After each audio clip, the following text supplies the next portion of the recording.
বন্ধু বান্ধৱীসকল, আমাৰ টিচ আছাম ইউটিউব চেনেললৈ আপোনালোকক সকলোকে স্বাগতম জনালোঁ।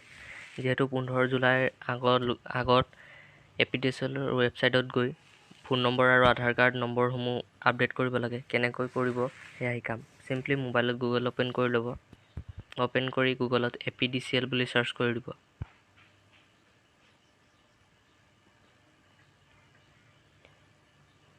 APDCL বুলি চাৰ্চ কৰাৰ পিছত কিছুমান ৱেবছাইট অ'পেন হ'ব।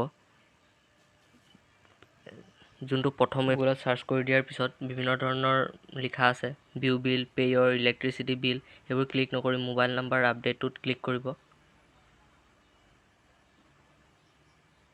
একদম তলত মোবাইল নাম্বাৰ আপডেটটোত ক্লিক কৰি দিয়াৰ পিছত ইয়াত আপোনালোকৰ কনজিউমাৰ নম্বৰটো মাৰি দিব। বিলখনতে থাকে কনজিউমাৰ নম্বৰটো। কনজিউমাৰ নম্বৰটো ইণ্টাৰ কৰাৰ পিছত নীলা কাৰ চিনডাল টিপি দিব।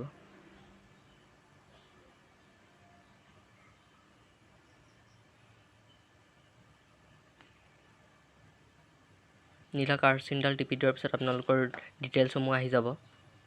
ইয়াত মোবাইল নম্বৰটো মাৰি দিব আৰু আধাৰ নম্বৰটো মাৰি দি পেলাই আকৌ কাৰ চিনডাল টিপি দিব। ছাবমিট বুলি লিখা আছে, ছাবমিটটো ক্লিক কৰি দিব। তাৰপিছত আপোনালোকৰ অকুপেশ্যনটো চিলেক্ট কৰি ল'ব, government employees, semi government employees নে আদাৰ্ছ। আমাৰ অলৰেডি আপডেট কৰা আছে, সেইবাবে কৰি দেখুওৱা নাই। আধাৰ নম্বৰটো আৰু মোবাইল নম্বৰটো মৰাৰ পিছত ছাবমিটটো টিপি দিব। ছাবমিটটো টিপি দিয়াৰ পিছত আপোনালোকৰ ৰেজিষ্ট্ৰেশ্যন নাম্বাৰটোত মোবাইল নম্বৰ যোনটো দিব তাত OTP এটা যাব।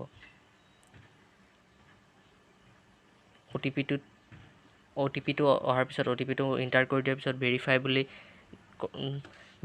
OTPটো মাৰি ভেৰিফাই বুলি ক্লিক কৰি দিয়াৰ লগে লগে আপোনালোকৰ APDCLৰ ৱেবছাইটটোত আপোনাৰ ফোন নম্বৰ আৰু আধাৰ কাৰ্ড আপডেট হৈ যাব। ধন্যবাদ।